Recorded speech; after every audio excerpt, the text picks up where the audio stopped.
வத்தல்னா கடையில் கிடைக்குது. புதினா,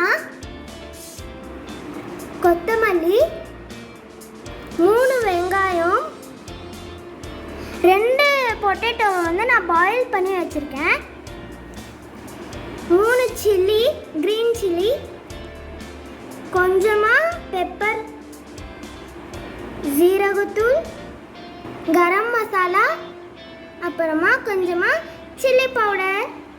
சால்ட்டை மறந்துடக்கூடாது. 1 பீஸ் இஞ்சி எடுத்துக்கலாம், அப்புறம் 1/2 லெமன். இது எல்லாத்த வச்சு தான் நம்ம செய்ய போகிறோம். பானிபூரிக்கு தேவையான ரசம் எப்படி செய்யறதுன்னு பார்க்கலாம். புதினா, கொத்தமல்லி,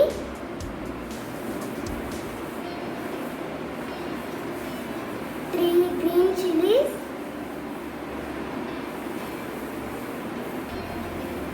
இஞ்சி, அப்புறமா எல்லா ஸ்பைசஸும் போட்டுக்கலாம். பெப்பர், ஜீரகத்தூள்,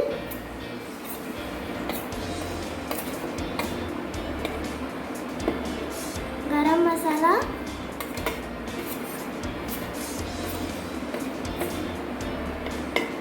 சில்லி பவுடர், கடைசியாக சால்ட்.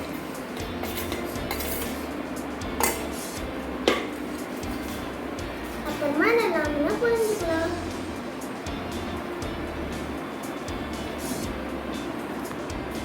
ஓகே, இப்போ இது எல்லாத்தையும் அரைக்கணும். நான் மறந்தே போய்ட்டு உங்ககிட்ட வந்து சொல்றதுக்கு தண்ணி ஊற்றி அரைச்சிக்கோங்க. இங்கே பாருங்க, அரைச்சாச்சு.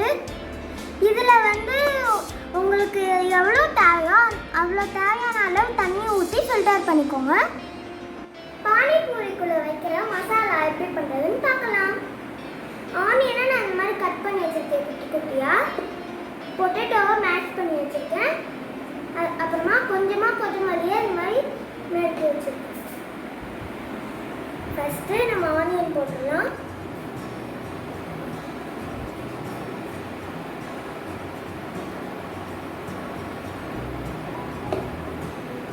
அப்புறமா கொஞ்சமாக பெப்பர் பவுடர்,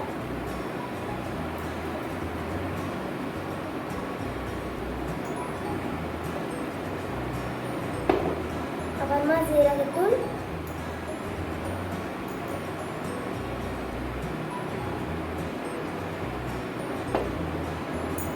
கொஞ்சமாக உப்பு,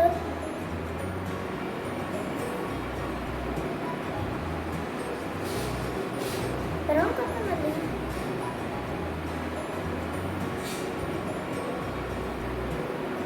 இப்போ இது எல்லாத்தையும் மிக்ஸ் பண்ணிடலாம்.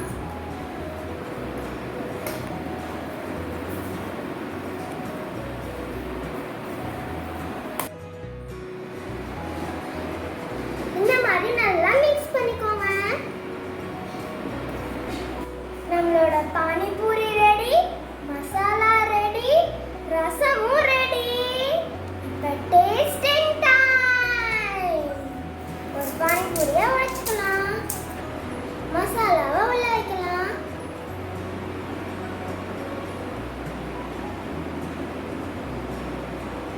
ரசம்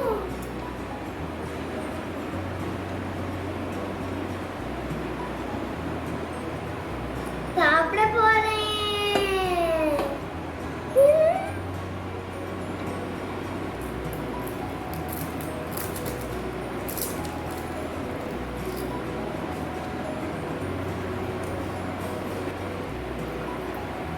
செம்ம டேஸ்டியா இருக்குது, சூப்பரா இருக்குது தெரியுமா?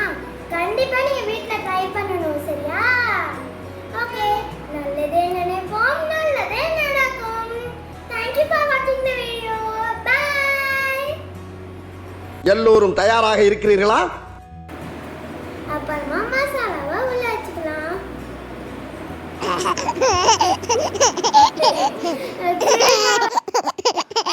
இப்போ நம்மளோட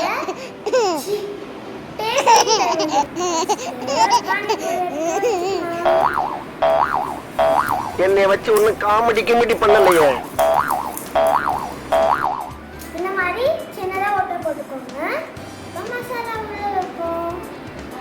போறேன்